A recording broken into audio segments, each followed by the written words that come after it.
ప్రతి నెల 270 కోట్ల రూపాయలు రిలీజ్ చేసిన తర్వాత బకాయిలు ఉంటాయి అధ్యక్ష. మేము డిసెంబర్లో ప్రభుత్వాన్ని ఏర్పాటు చేయడం జరిగింది. ఫిబ్రవరి మాసంలో సర్పంచుల పదవీ కాలం పూర్తయింది. ఒకవేళ ఉన్నా ఒక నెల కాల సంబంధించిన బకాయిలు ఉంటుండే.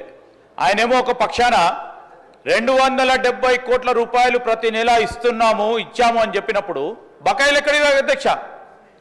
ఎక్కడైనా తీసుకొచ్చి పెట్టుకున్నారు అధ్యక్ష? ఈరోజు వారి ప్రభుత్వ హయాంలో సర్పంచులు ఉప సర్పంచులు ఆత్మహత్య చేసుకున్నారు. వారు సమాధానం చెప్పాలా.